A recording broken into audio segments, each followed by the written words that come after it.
नमस्कार दोस्तों, मेरे चैनल धार्मिक कथाएं में आपका स्वागत है। आज मैं आपको रविवार की कहानी सुनाने जा रही हूँ।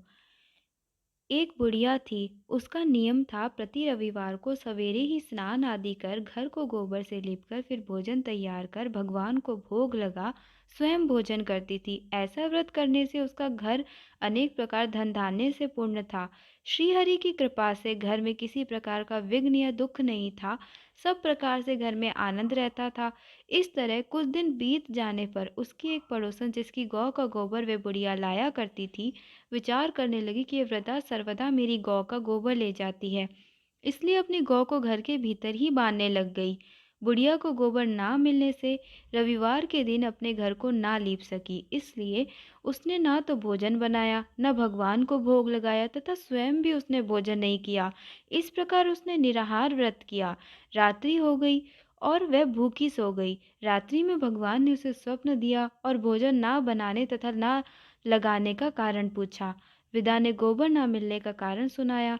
तब भगवान ने कहा कि माता, हम तुमको ऐसी गौ देते हैं जिससे सभी इच्छाएं पूर्ण होती है, क्योंकि तुम हमेशा रविवार को गौ के गोबर से लीपकर भोजन बनाकर मेरा भोग लगाकर खुद भोजन करती हो।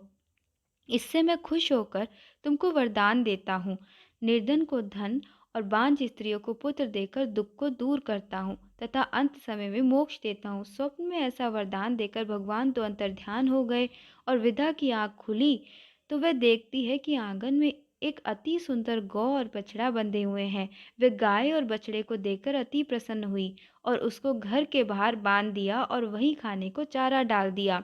जब उसकी पड़ोसन बुढ़िया ने घर के बाहर एक अति सुंदर गौ और बछड़े को देखा तो द्वेष के कारण उसका हृदय जल उठा और उसने देखा कि गाय ने सोने का गोबर किया है, तो वह उस गाय का गोबर ले गई और अपनी गाय का गोबर उसकी जगह पर रख गई।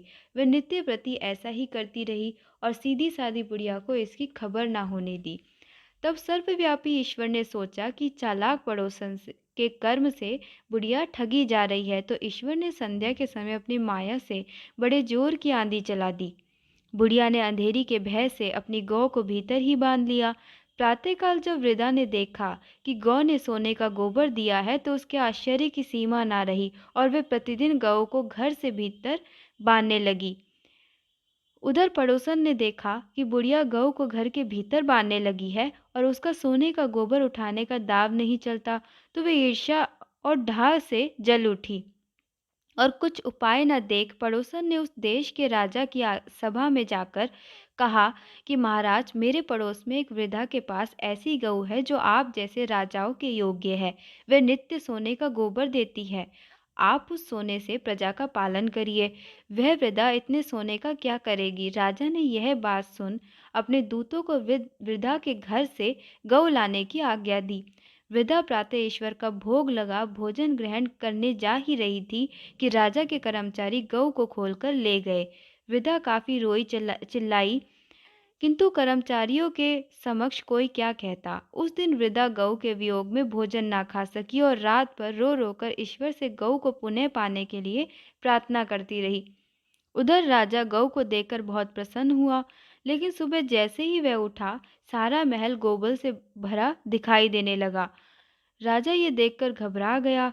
भगवान ने रात्रि में राजा को स्वप्न में कहा कि हे राजा, गाय वृद्धा को लौटाने में ही तेरा भला है।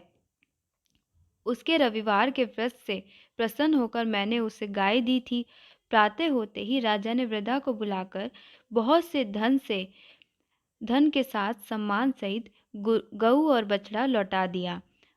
उसकी पड़ोसिन दुष्ट बुढ़िया को बुलाकर उचित दंड दिया। इतना करने के बाद राजा के महल से गंदगी दूर हुई। उसी दिन से राजा ने नगर वासियों को आदेश दिया कि राज्य की तथा अपनी समस्त मनोकामनाओं की पूर्ति के लिए रविवार का व्रत करो। व्रत करने से नगर के लोग सुखी जीवन व्यतीत करने लगे। कोई भी बीमारी तथा प्रकृति का प्रकोप उस नगर पर नहीं होता था। सारी प्रजा सुख से रहने लगी। धन्यवाद दोस्तों। आशा करती हूँ कि आपको कहानी पसंद आए।